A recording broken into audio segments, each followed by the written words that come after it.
blowing reveille. He's the boogie woogie bugle boy of Company B. They made him blow a bugle for his Uncle Sam. It really brought him down because he couldn't jam. The captain seemed to understand, because the next day the cat went out and drafted a band. And now the company jumps when he plays reveille. He's the boogie woogie bugle boy of Company B. A doot, a doot, a doodly-da-da-doot. He blows an A to the bar.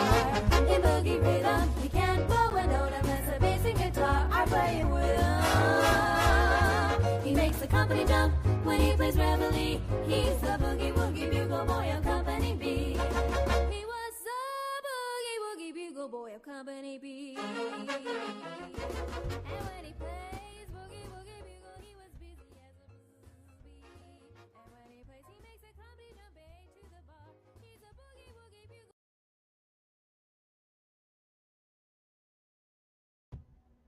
Oh, yo, and good morning, America.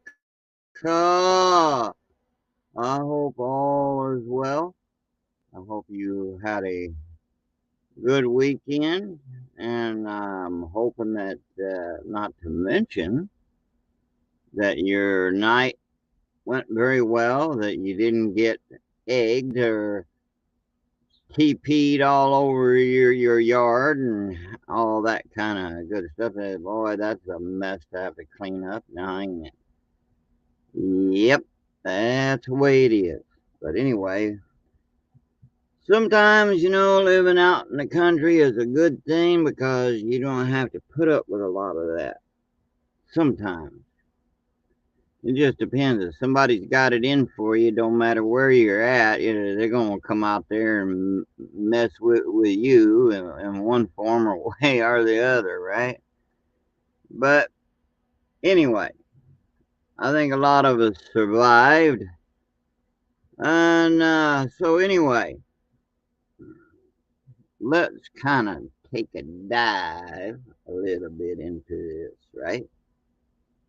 We have jumped straight from the frying pan and into the fire. And boy, is it hot. We've off and on been seeing things in the news. I'm not talking about mainstream media. I mean, there's only so much that they will inform you, on as far as events that are going on in the world as they happen. There's a lot they keep from us, and there's only just so much that they tell. They don't tell us everything. So if you want information, basically you gotta go after it yourself. But when you do so, uh, just be careful. Take some of what you hear and see through other sources. You kind of take it as a grain of salt. But let me remind you, you don't totally disregard it. Whatever is backed up, depending on whom is reporting what, uh, makes a big difference in what you're receiving as truth, right? Or if it's just aluminum hat thinking or what. Now, let me just say right up front. Now, remember all the things that was once called conspiracy theories turned about wasn't a theory after all. It was fact. It's just that, all these secret type officials and stuff, governments and what have you, et cetera, they tend to keep things pretty, closed up. But, after a while, though, it just, sooner or later, especially with technology being the way it is today, only just so much of that can remain a secret for just yay so long, and then bam, it's out in the open, right? Okay, truth is truth, and there's nothing else to add to that, right? Except truth, the word truth. Word, right? Okay. But anyway, hold on. Give me just 1 second. Okay. Now, you take everything that's been going on, this crazy world.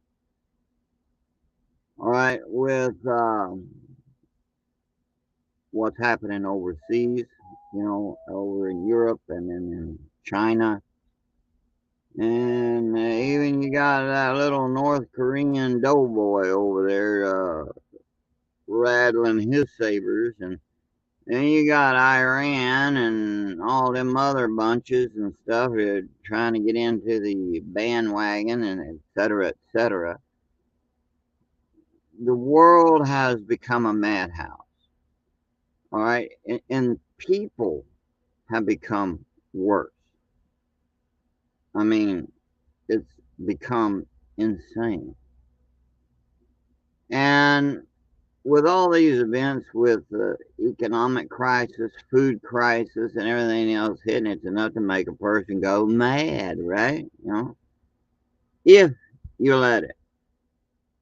If you don't know what to do to prepare for all this stuff that's coming, well, let me just say there's all kinds of information on the internet, especially here on YouTube. So, I mean, if you're not doing anything now to prepare, you need to just outright. Now, I'm just a simple guy, just old man. That's simple. I don't try to put no airs of being a fancy pants reporter or some YouTuber that's got these elaborate setups. I mean, they're nice to have, but I don't have them. But I'm just I see where more so now today, or where I should put my money, what little's left of it after uh, paying for the groceries and bills and what have you. Uh, I'm lucky if I can even have $10 or $5 left, you know, at all. But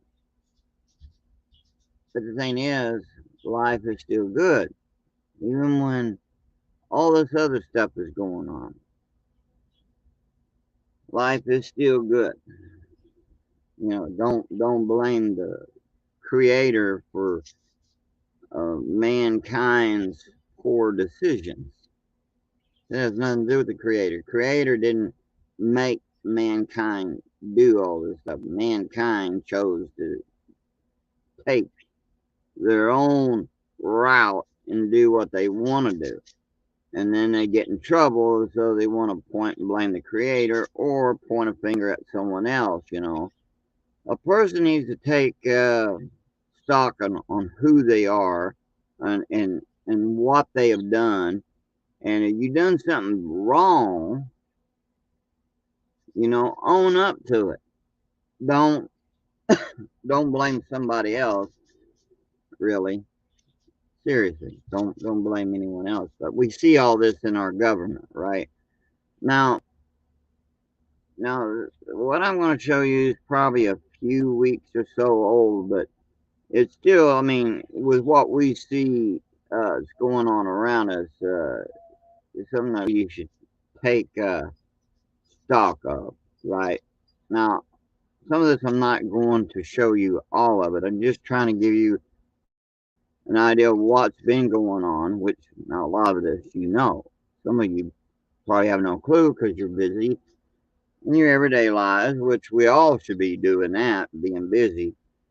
And then plus being busy with other stuff on YouTube now. So in case you missed it and everything, well, let's kind of give you a little bit of a recap here and some information.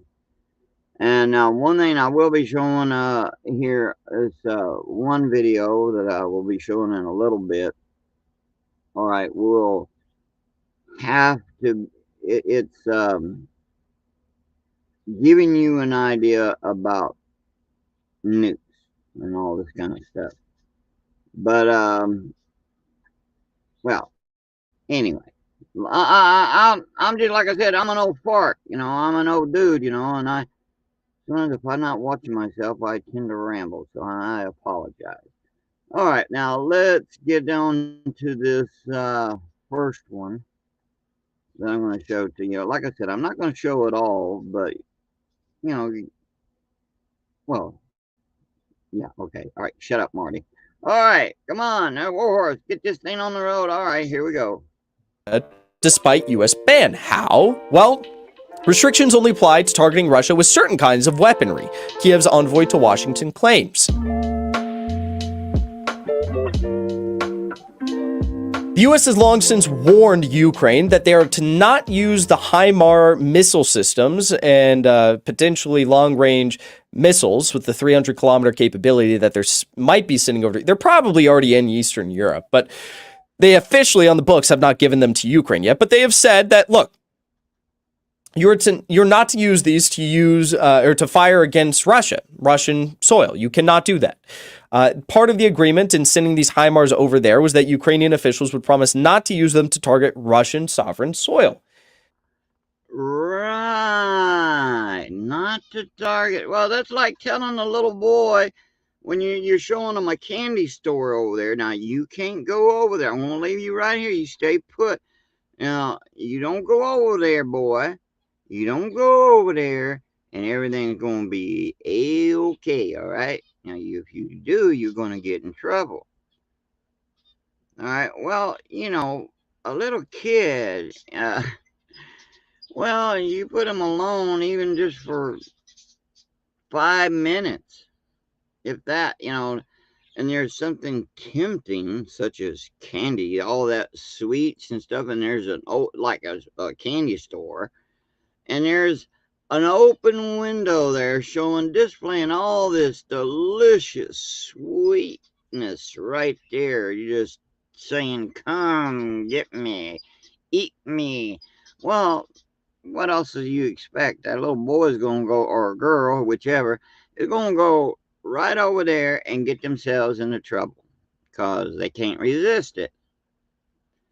Well, that's what you see with Ukraine and Russia here, in this situation. Yeah, yeah. Supposedly, oh, well, hey, I'm gonna give you all this good stuff, that you can go over and wipe your enemy out, but you can't use it for that. You can only use it for this and this and that. Well, what do you think? What do you think Zelensky's going to do in his crew?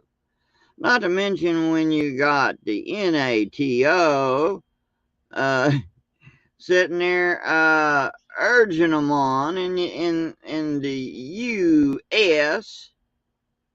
sitting there tempting them and putting it. They know what's going to happen, but they just got like, oh, we got to make this official. Wink, wink, wink. Here, you don't use this for that. All right, wink, wink, wink. You catching my drift? All right, but that's what you're hearing. That's what you see. See, now let me just add real quick before we go on. Now I was one who, now at the beginning, I can admit when I'm wrong and stuff. That I used to, think that Zelensky was a great guy and all this. Turn around with facts is facts, and the facts are known. He ain't. He's a crook. And so in some of his officials with him is crooks.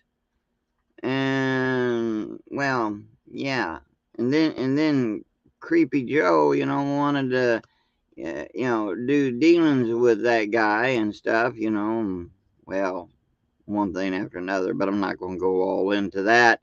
So anyway, let's just get on with this. We see what's what. I mean, that's the fact. It's in the news. It's out there. Everyone sees it. And like when you pick a football, picking someone for your football team, each one decides who they want to pick for their team. Well, okay, same thing here. You can either believe that Zelensky is a good guy and stay on his side, or you can pick Russia's or whoever's side here. It's your choice. But let me just say this as a reminder that, you know, Zelensky is not a good guy, and all evidence stacks up against him. But as far as the people of Ukraine, I'm all for the Ukrainian people's own freedom and choices, but their government, and not so much, right? Here we go. Let's go on. Now, this is pretty interesting because, I mean, look, it's a promise solidified and contained to these HIMARS systems. It doesn't extend to any other systems or munition supplies or artillery that have been sent over to Ukraine, and now some Ukrainian officials are pointing this out, which is pretty concerning considering what we just saw today with the annexation of the regions of Zaporizhia, Kherson, the DPR, and the LPR to the Russian Federation, which are well within striking territory of Ukraine, notwithstanding the HIMAR, range that they now have. They could strike these with simple shelling. So let's take a look. And Russia's promised to respond probably with anti-terrorist operations if they do so. Ukraine insists it can strike Russia despite U.S. ban. How? Well, restrictions only apply to targeting Russia with certain kinds of weaponry, Kiev's envoy to Washington claims. The U.S. only forbids Kiev's forces from attacking Russian territory with HIMARS, high mobility artillery rocket systems, not all American weapons, Ukrainian ambassador to Washington, Oksana Markarova, said on Thursday. The U.S. has been Kiev's main backer during the conflict with Moscow, providing Ukrainian forces with billions of dollars worth of military aid, including sophisticated hardware such as HIMAR multiple rocket launchers, M77 howitzers, and combat drones. Last month, Ukrainian Defense Minister Alexei Reznikov said that Kiev had agreements with the U.S. that we will not use weapons provided to us by the U.S. and partners on the territory of Russia due to Washington's concern that it could escalate fighting even further. During her interview with Ukrainska Pravda, Markarova was asked if the U.S. ban covered all weapons sent by Washington to Kiev. The ambassador responded by clarifying that, quote, this applies specifically just to HIMARS, but not other. Well, now, I mean, this is something to give you a good example of the crap that's going on. The war, man, it's you get propaganda from either side. Whether you got the good guys and the bad guys, you get it no matter what.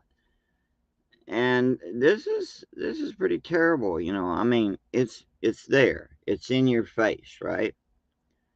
And you can go over to the here on YouTube, the dive.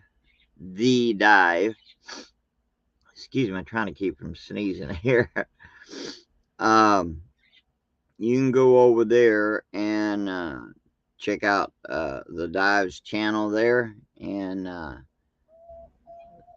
he got interesting articles and things that he goes over and stuff, which is pretty cool, and you can go over there, check out his channel. But all right, before I show you this next one, just to show you how bad things got. Now, we know about the war, but people in general, you got good guys and you got bad guys, right? We all know this. Ain't no big secret, right? So, my question is, how bad has this country gotten? Can it ever be fixed? Think about that. Now you can check this up. Do a search here on YouTube. Unbaptized or unbaptism in Texas. See what you come up with. You gotta check that out, man, because that is some vile, dark evil, outright. And dudes, I mean, this world has become the darkest, vilest thing, especially this country. It has become really vile. And I'm thankful that there are still some good people in this country. Excuse me. But we're being overran by the darkest, vilest evil. If you don't let me go check out what I was telling you about. I mean, you got this. It's in your face, right? It's in your face. It's bad. It's just sad all the way around. It gets to you, man. It is. And so if you take a look what's going on, it kind of makes you want to stop to say, man, it's time to wake up and smell the coffee. And if you jump out of that frying pan, you want to make sure you're not jumping into the fire.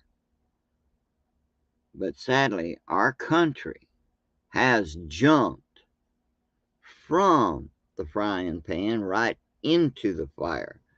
Because the stuff that's coming up, man, we're talking, a lot of people say, oh, Russia or China and them, they wouldn't dare attack us. Well, I got news for you. It's a coming, folks. Now, you can choose to believe that or not. That's up to you. But when it does, don't say, I or others didn't warn you. Just don't say it. And don't say nobody ever warned you or told you, because when you start to say it, stop and think before you even go there. And then instead of doing this, do this. Yeah. Because people, it's coming. No matter what you do or say or what I say or do, it's coming. So, but instead of getting helter-skelter in panic mode, start doing something right now. Because if you wait till, and I'm using this figuratively speaking, if you wait till next week or whatever, right, it could be too late for you, and to really be doing something, and you're going to be panicking and crying, and then next thing you know, you might be running along with the bad guys, going around trying to steal and kill and take from those who have prepared. But as food for thought, though, just food for thought, not only have food, prepared for yourself, but for those who will be in need too. Now, like say you got elders or those who are handicapped in some way, you especially want to be prepared, to help them. If you have that means and you are able to do so, because you will be blessed in the long run. If you don't, I wouldn't want to be in your shoes. I wouldn't know. But anyway, about on what's coming and all this. Well, let's take a look on about, because the nukes are coming, whether it's from Russia or China or both, they're coming. So here's a little info that may kind of help. All right, let's get, if I can get this going.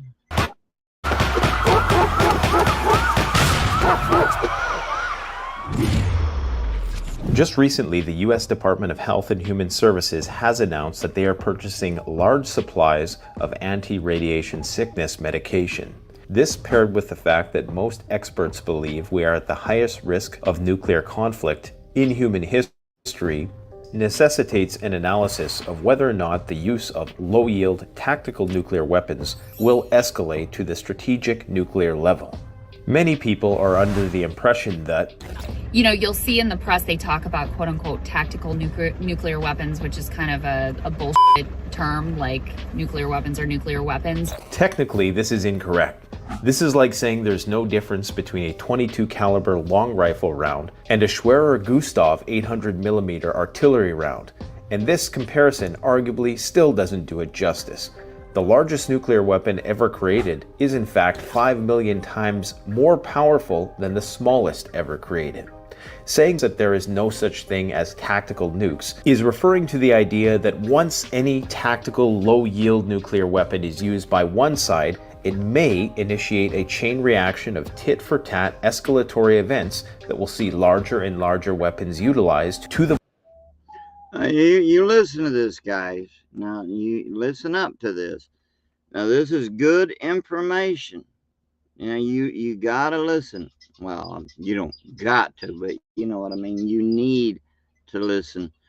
So, I'll let the bro here continue on. Point of a full-scale war between nations' strategic nuclear arsenals. However, this isn't necessarily how things will play out. There is theoretically a scenario in which countries utilize low-yield tactical nuclear weapons and don't transcend the level of deploying their strategic nuclear arsenal. Of course, this hypothesis has yet to be tested, as no tactical nuclear weapons have ever been deployed on the battlefield.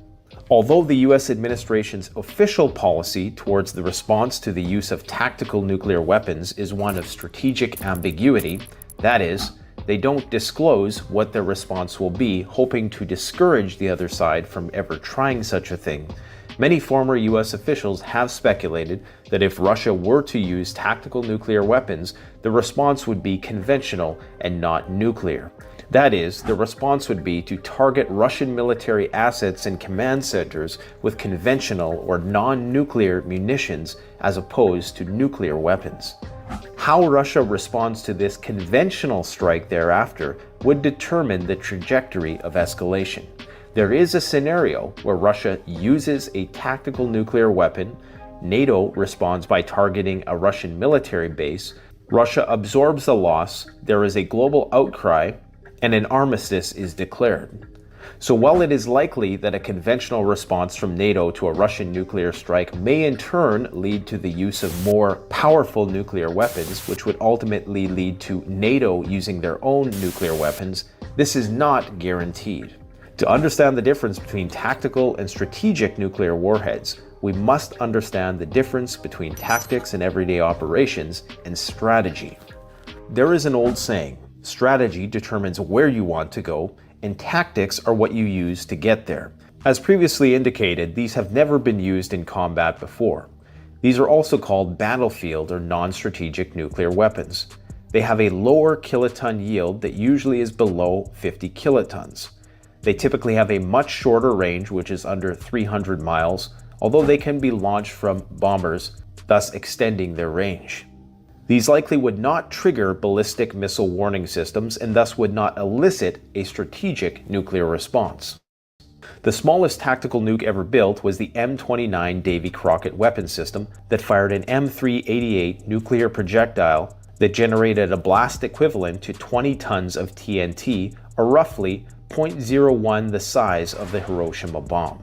For perspective, the largest conventional bomb in the US arsenal, the Moab, has an 11-ton yield. That is, the largest conventional bomb has only half the yield as the smallest nuke ever created. Wow. Now that's some powerful stuff. Even for something even for the what we'd call small tactical nukes. All right, was like what had happened to Nagasaki and Hiroshima. All right. What happened there with the bombs? They were small, they would be considered something about the equivalent of a tactical nuke compared to what we have now. Like when you're talking about strategic nuclear weapons, and tactical. All right, between the two, the strategic is the ones that you really got the heavy stuff going, So think about all this, what you're seeing and hearing here. Keep that in mind. This is what's coming, folks. That's what's coming. But you need to know what the difference is and prepare accordingly. This is a testament to the power of nuclear weapons. The United States has about 200 tactical nuclear gravity bombs with explosive yields that are adjustable between 0.3 and 170 kilotons. If you were to detonate a Davy Crockett nuclear weapon in Manhattan, it may destroy a few city blocks and would lead to approximately 10,000 casualties. We demonstrate that here using the NukeMap app by Alex Wallerstein. Conversely, a 100 megaton airburst detonation in the same spot could potentially cause 14 million casualties. On the topic of tactical nukes, there was only one artillery-based tactical nuclear weapon ever detonated, and that was given the name Atomic Annie, which had a yield of 15 kilotons. You can see the results of that test here. Even this 15 kiloton weapon, which is equivalent to the Hiroshima bomb, has a destructive power that is many hundreds of times more powerful than the largest conventional weapon available in the US military arsenal. On the topic of strategic nuclear weapons, there are many different delivery systems. The nuclear triad, as it's commonly referred, includes underground missile launch facilities, strategic nuclear bombers, and nuclear submarines.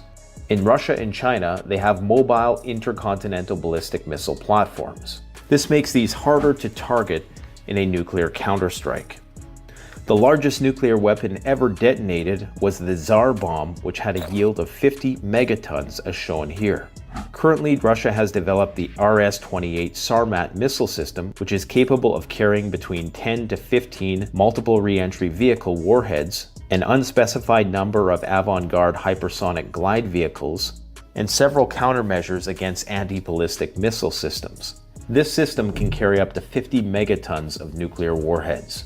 The Poseidon system, also developed by Russia, previously had the codename Status 6, is an autonomous, nuclear-powered, and nuclear-armed unmanned underwater vehicle capable of delivering a nuclear warhead in the 100 megaton range. This is the largest strategic warhead ever developed. It can travel up to 10,000 kilometers, is maneuverable, and would be very difficult to intercept. Now, you heard that. Now, I know there might be some saying, "Oh man, I'm tired of this negative stuff. I don't want to hear it." Well, all right. Picture this in your mind. You've seen this happen, so it's easy for you to picture. All right, little kids that kind of getting into a fuss, a little argument, and the one puts their hands over the ears. "I don't want to hear it. I don't want to hear it. Shut up. I don't want to hear it." That's the way, it is with adults when it comes to good stuff and bad stuff. One will put their hands on their ears. "I don't want to hear it." But the thing is,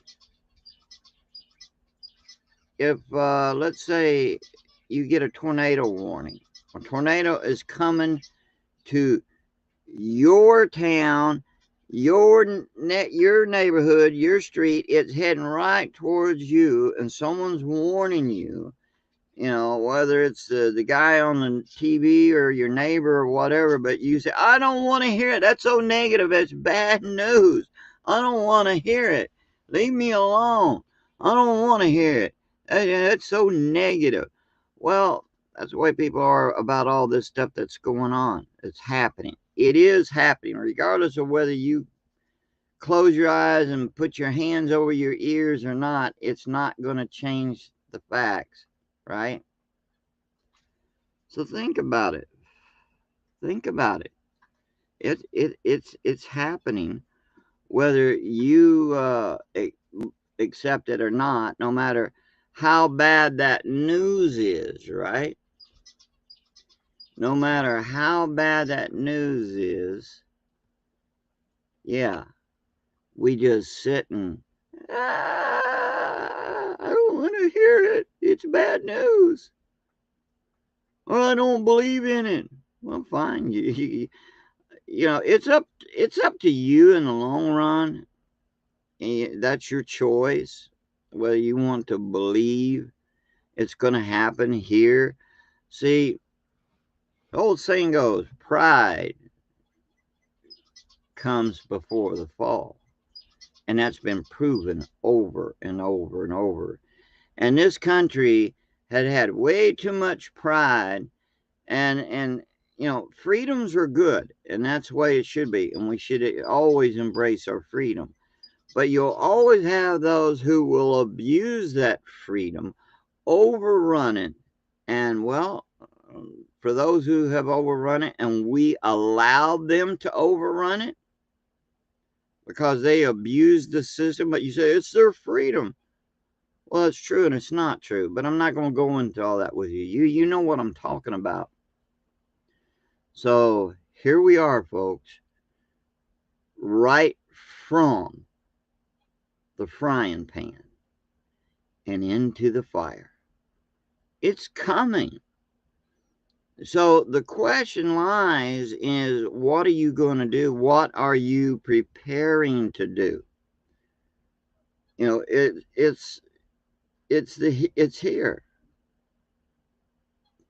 The dangers is here and there. All right. You can't get around it. It's, you know, we're looking because of the diesel footage.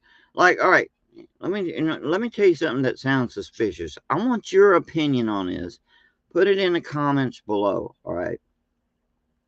What your thought is. Now, just up the road, at the end of our road, there was a vacant lot. Now, one time on my other channel, the Cherokee Outlaw channel, years back, last year or year before last, or somewhere around in there, I had did some investigation on this old, exploring on this old place, because it has history. It's called the Old Gin, the Old Gin site, where an old gin was way back in the day, back in the late 1800s, early 1900s period, running there. Stuff that went on there, but anyway, now it's just an empty lot. It used to be a house there, but the sweet old lady that used to live there, she passed away, and so her kids sold it to a gas and oil company and all this. Well, I guess they decided they're going to sell it or something or whatever. So there's these one people, all right, that's looking into get, either they've already bought it or they're going to buy it or whatever, but they're wanting to build a trucking school. All right, now tell me, now does this sound weird to you, considering that diesel fuel is a shortage, and there's about like 25 days or so, and then, or actually less than 25 days now, that there ain't going to be no more trains or trucks doing any delivering. Because when the fuel's gone, it's gone. Thanks to creepy Sleepy Joe and his crew, his puppet masters and stuff. But anyway, it don't make no sense. Why would you want to go and put a trucking school knowing what's happening? Now, does that sound suspicious to you, huh? Does it? Sounds like it to me. Seems to me like it's gone crazy. People don't make no sense. They make poor choices. Now, for me, I think there's something more. What? I don't know. Put my aluminum hat on. I mean, what are they really wanting to put in there? Is this guy going to put something in there that disguise it as a trucking school? Who knows? But what is your thoughts on that? I mean, someone who's going to say they're going to put in at wanting to put up a trucking school. Boy, well, that mess things up here. This road, the little road that's out here is going to get totally tore up if they do. But I don't see that happening per se as what they're, because they're hiding something. I mean, that's my opinion. I don't know what it is that they're hiding, but it seems to me like that's an excuse. There's something else that they're putting in there, but they're just trying to cover it up by saying it's going to be a trucking school, considering that there's not going to be no fuel for them. You're going to have a trucking school, truck driving school, right?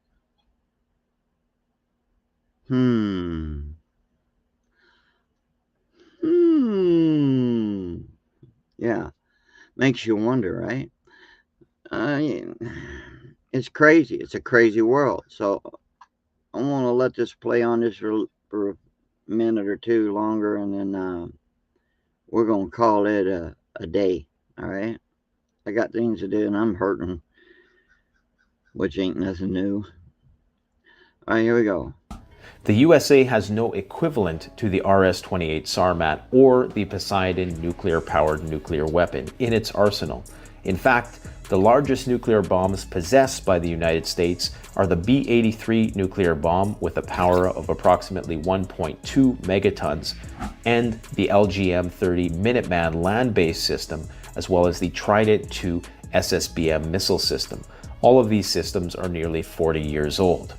The difference in the explosive radius of bombs, the altitude in which they're detonated, and the radioactive fallout effects can be visualized here on the Nuke Map website. Other factors that determine the actual destructive impact of a nuclear bomb is the altitude it's detonated at. Airbursts are typically preferred as they maximize the blast radius and minimize the fallout. High altitude detonations also may be preferred for their electromagnetic pulse impacts. Russia is thought to have weapons specifically tuned for their electromagnetic effects that allow them to disable any electronics over a very large area. In the end, if Russia uses a nuclear weapon, the outcome is still largely unknown and subject to speculation. Needless to say, the governments of the world have been taking this threat seriously and are currently in the process of attempting to upgrade their nuclear arsenals and missile defense capabilities, as well as preparing their population to mitigate nuclear and radiological disasters. Okay. Now, let me ask you this. All right, where they're putting up like in New York and I think it's New Jersey or Pennsylvania, somewhere around in there, and some other places, they're putting up notifications about what to do in event of a nuclear attack, what have you, right?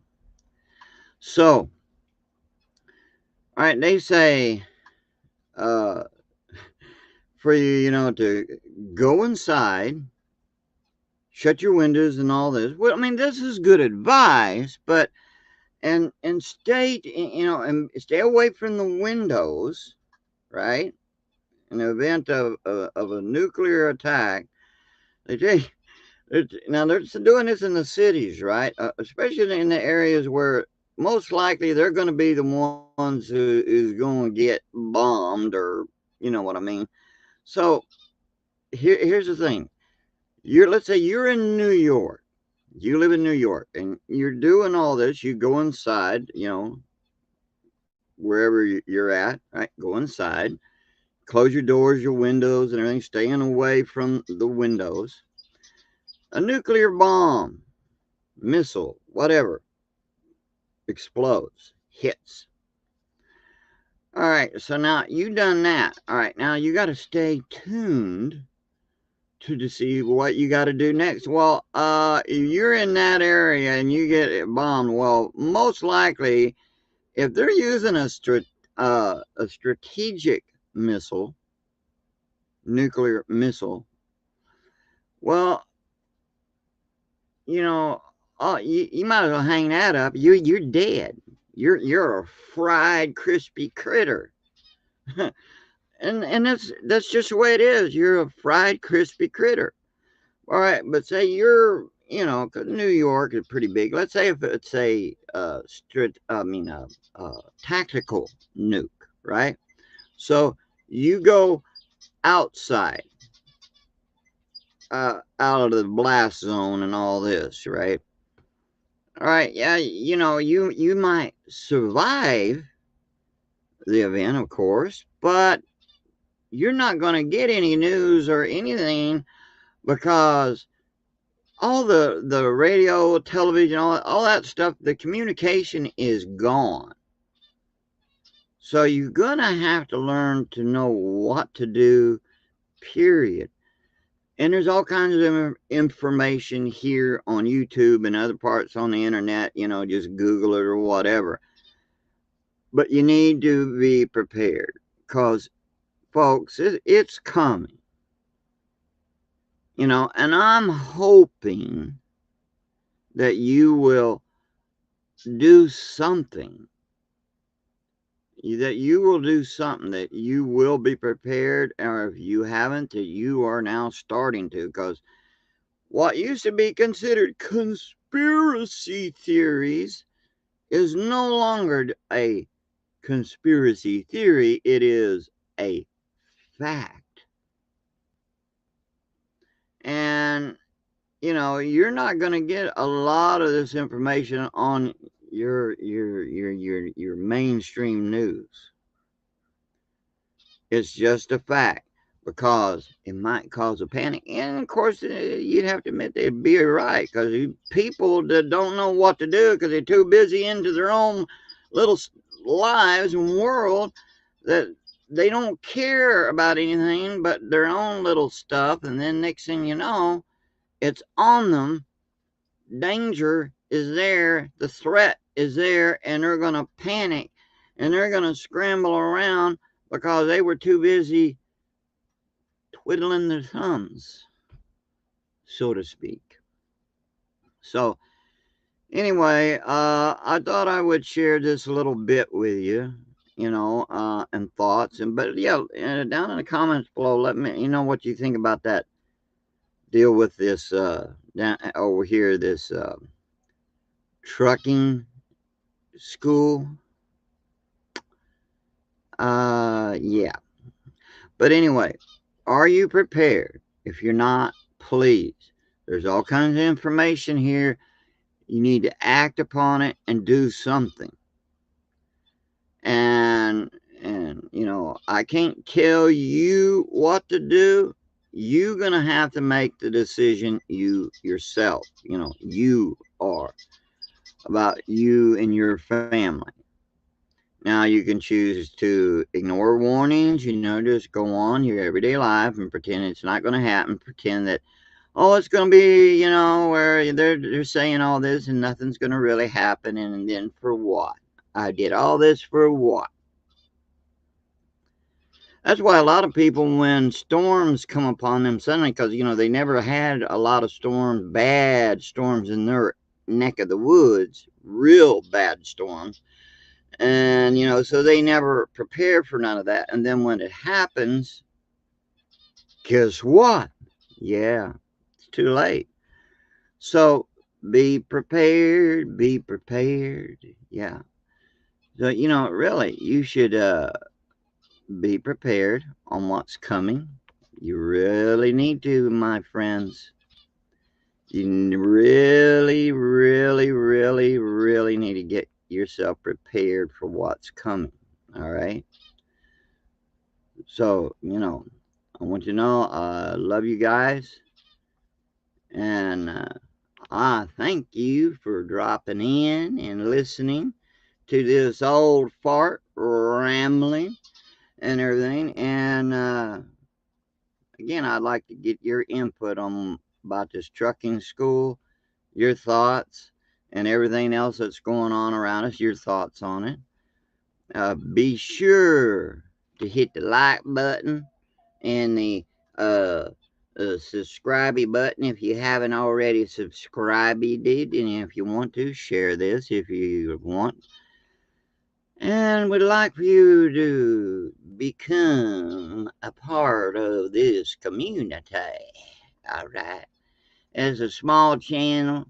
It ain't a big channel, but still, facts are facts here. Facts is facts, Jack. That's right.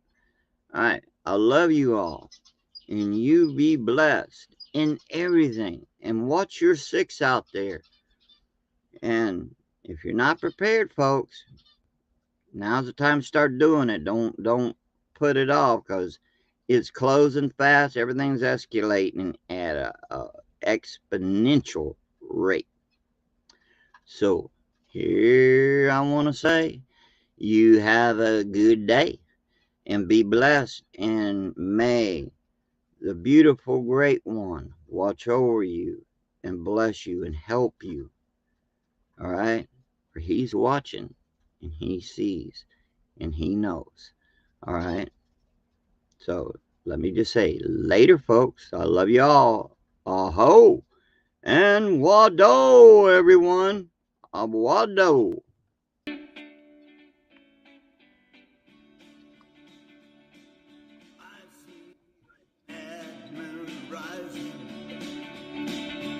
I see trouble on the way. I see earthquakes and lightning. I see bad times today. Don't go around at night, well, it's bound to take your life.